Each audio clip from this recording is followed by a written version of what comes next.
When birds were singing cheerily, there came across my way, as if from out the sky above, an angel chanced to fall. A little Irish cocky in her outlet shawl. She tripped along right joyously, a basket on her arm, and oh her face, and oh her grace, the song of Saint Christmas. Oh her brow, he rippled, oh her brow, the greatest charm of all was her goddess blue eyes beaming 'neath her outlet shawl.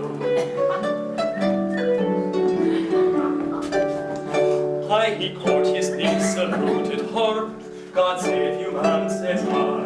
God save you kindly, sir, said she, and shyly passed me by. Off went my heart upon the captivated wall, imprisoned in the corner of her outlet shawl. I'll seek her all through Galway, and I'll seek her all through Clare. I'll search for tale or tidings of my charmer everywhere. For peace of mind I'll never find until my own I call. That pretty little colleen in a whole plaid shawl. That little Irish colleen in her own plaid shawl.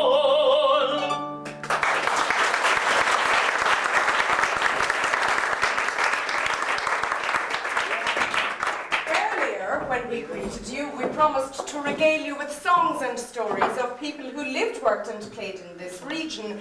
Saints and sinners, poets and playwrights, sages and storytellers. And we've already started to keep our promise. Yes, indeed, for our opening song, The Old Plaid Shawl, was written by Francis Fahey, who was born here in the village of Kinvara in 1854, and we will be hearing more from him later on.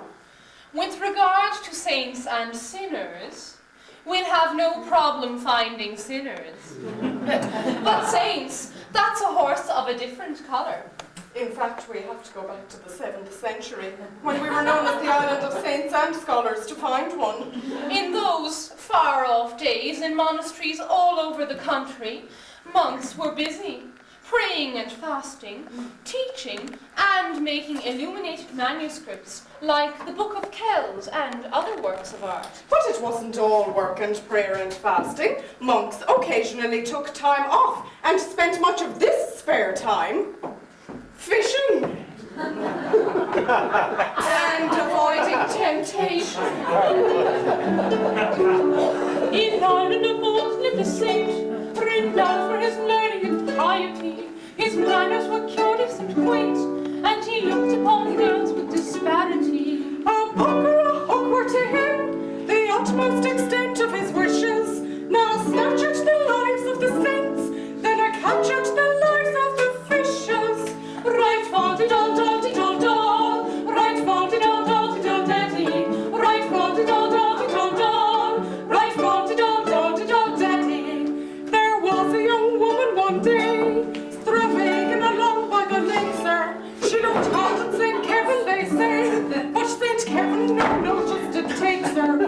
When she found looking hard wouldn't do, she looked soft in the old sheep's eye fashion, but for all her sheep's eyes she could not in St. Kevin see signs of soft passion. Right fall-de-dol-dol-de-dol-dol, right fall-de-dol-dol-de-dol-daddy, right fall-de-dol-dol-de-dol-dol, right fall-de-dol-dol-de-dol-daddy. You're a great hand at fishing, says Kate. 'Tis yourself that knows faith how to hook 'em. But when you have caught them a-grow, don't you want a young woman to cook 'em? Said the saint, I'm serious inclined. I intend taking orders for life, dear. In manner, says Kate, and you'll find you'll get orders enough from your wife, dear. Right fall-de-dol-dol-de-dol-dol, right fall-de-dol-dol-de-dol-daddy, right fall-de-dol-dol-de-dol-dol, right fall-de-dol-dol-de-dol-daddy. Kitty, she wouldn't give in, and when he got home to his rockery, there she was seated within, a polishing of his old crockery. He gave the poor creature her a shake, and before anybody could stop him, I pushed her right into the lake. And I swear that she sank to the bottom. Right.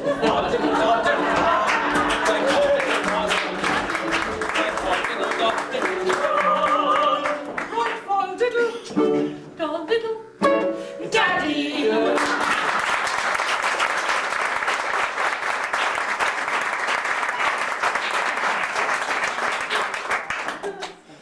Coleman Machdouba had pets. Colm had a cat, and the wren, And a fly. the cat was a pet, and the wren, And the fly. and it happened that the wren ate the fly. and it happened that the cat ate the wren, Now the cat died. So St. Colm lacked a cat, and a wren, And a fly. but St. Colm loved the cat. and the wren, And the fly. So he prayed to get them back, cat and wren. and he prayed to get them back, wren and fly. And the cat became alive and delivered up the wren. And the wren became alive and delivered up the fly. And they all lived with Colum till the day came to die. First, the cat died.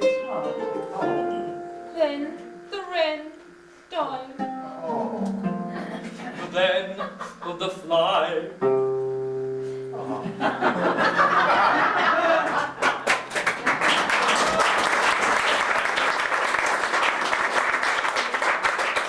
So much for saints, which is just as well.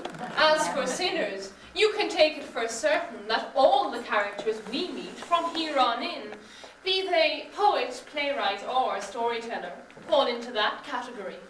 And first, we meet a blind poet from the 18th century, Anthony Raftery. The spoken language of the time was Irish, and Raftery wrote in that idiom.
Song of Anthony Raftery, born in 1784.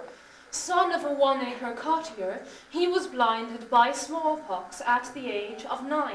He was taught the fiddle, for what else could you teach a blind boy in the 18th century?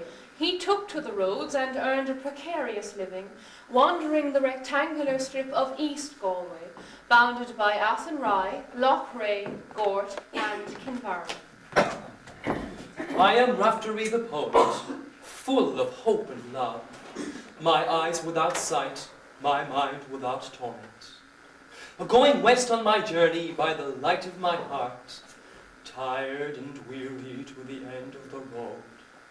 Look at me now, my back to the wall, playing music to empty pockets. He was poor until he died, shortly after midnight on Christmas Eve, 1835.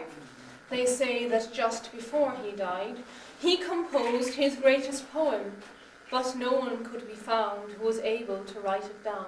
He didn't bother sending for his wife, but forgave a man who once smashed his fiddle in a brawl. He was buried in Killineen graveyard, near Crockwell, just before dawn. There was a high wind blowing, but the flames on the candles did not waver until the grave was filled in. Then they were extinguished by a sudden gust. In the darkness of 19th century Connacht, he was himself the third candle of the Irish sages, the candle of poetry. He spent a great deal of his time in shebeens. Not, as I said in one of my songs, for love of whiskey, but for love of those who drink it. And if he was always poor in material wealth, he was rich in poetry. Hundreds of songs he must have written. And he was rich in love. He was small in stature, pockmarked and blind, but he was famed for his many love affairs, and sang of the beauty of many a girl in East Connacht. Going to mass by the heavenly mercy, young hog, her boysty is darving away. I met a lady beside Kiltartan, is hit men nor rocking a rollin' and wee. Her conversation was smooth and easy, and graciously she answered me. Oh, after he teaches herself, that's welcome. Don't kill her, go loither in my yaili. A real don't talish the green on nowhere, a cooling over us a quid and feel. Can you schwall am stuff we call on downing? Scovine me dollars come mega see. I'll not grudge your music nor feasting at evening, nor punch, nor wine if you'll have it be. And King of Glory, dry up the roadway, till I find my posy at Ballylee.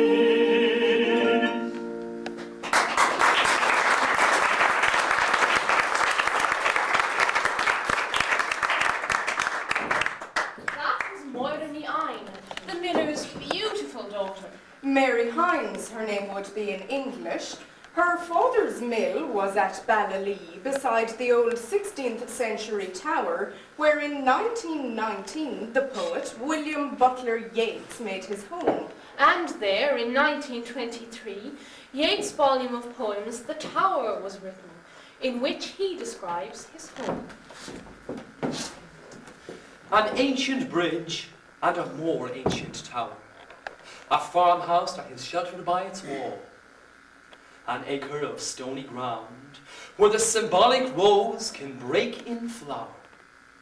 Old ragged elms, old thorns innumerable. The sound of the rain and sound of every wind that blows.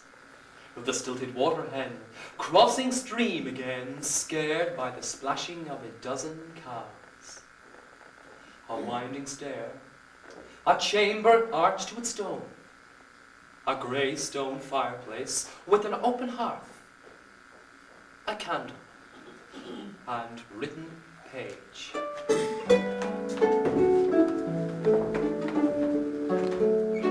Down by the Sally Gardens, my love and I did meet. She passed the Sally Gardens with little snow white feet. She bid me take love easy, as the leaves grow on the tree. But I, being young and foolish, with her did not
founder member of the Abbey Theatre Company, lived at Cool Park, Kiltartan, on the main road between Gort and Kinvara.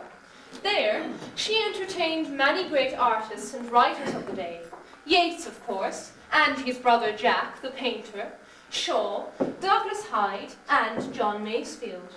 One of the new playwrights discovered by Lady Gregory was Sean O'Casey, whose plays Juno and the Paycock and The Plough and the Stars became a permanent part of the Abbey Theatre repertoire. In his autobiography, Inish Fallon Fare Thee Well, O'Casey describes his first visit to Cooley as a guest of Lady Gregory.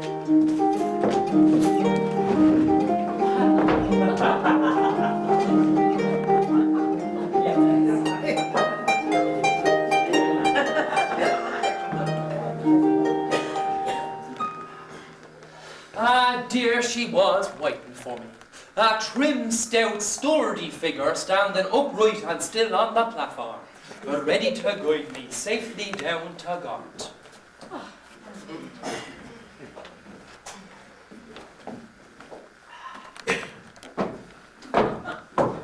A strange, long figure she looked in a third-class carriage, stuck quite in a mass of peasants and small farmers, and they with baskets on their laps and live fowl clutched in their hands. There! Said Lady Gregory, suddenly pointing out the window. There's Crockwell, where the police were always half afraid to stir, eating, drinking, and sleeping behind iron doors, thick walls, and steel-shuttered windows. We'll pass our dram later on, remembering what Davis sang. And fleet has dear the Norman's man through Curlew's Pass and Ardrahan. And will again, please God.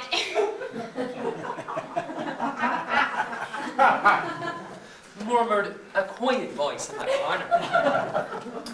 Lady Gregory has a bit of a lisp, thought Sean, and I only offer noticing it now. Look at her there with all her elegance. Well it is, among the chattering crowd of common people.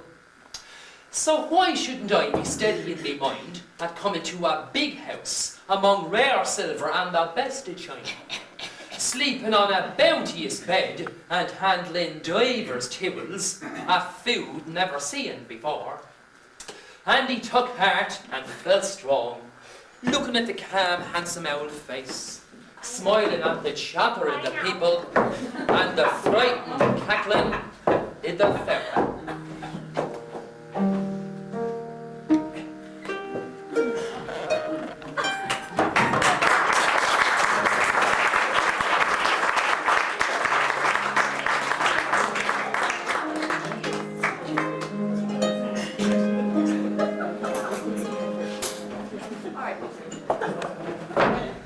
Galway was the birthplace of Nora Barnacle, loyal wife of James Joyce, who shared his nomadic life in Trieste, Rome, Paris and Zurich, where he died in 1941.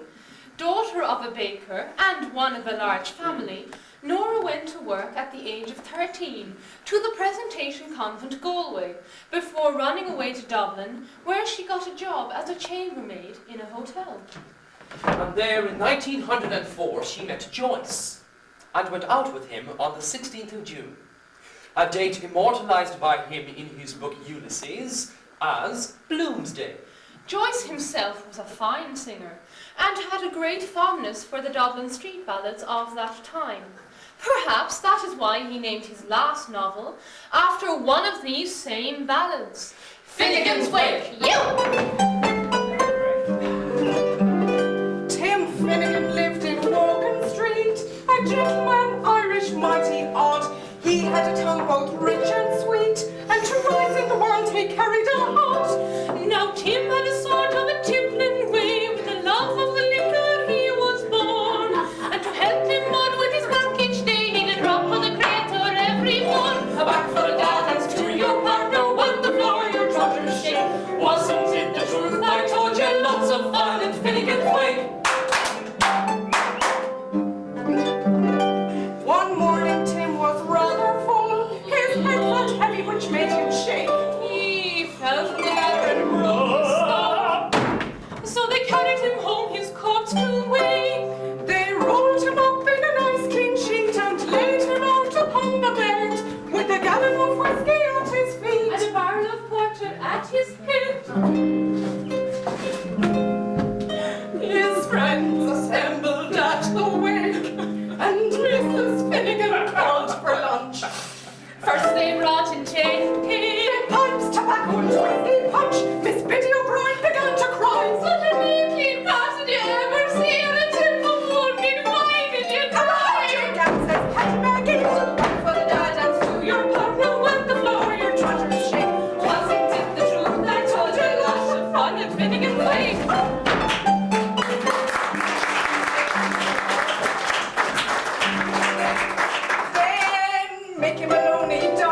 I'm on Jowl, do you think I'm dead? Oh, back from the madlands to your park, no wonder for your trumpet shake. Wasn't it the truth? I told you lots of fun at Finnegan's Way. From the madlands to your park, no wonder for your trumpet shake. Wasn't it the truth? I told you lots of fun at Finnegan's Way.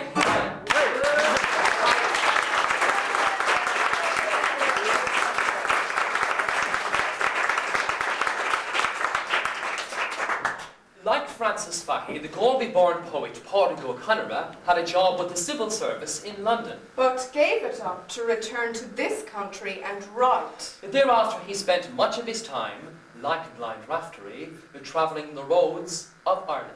When he died in 1928, all he left behind him Apart from his writings in the Irish language, was his pipe, a little tobacco, and an apple. and a statue of him in his battered old hat sits in Galway's Eyre Square. Where it is especially loved by the children who have read of his travels with Muscle Beog Dove, my little black donkey. It was in Kinvara I first got to know him. It was a fair day, and there he stood by the ditch, with his backside to the wind, heedless of the world and the world of him. But he caught my interest at once. I needed a donkey. One Nick had me in my bag, and who knows, I might get him cheap enough. The owner was outside a public house, singing for pennies.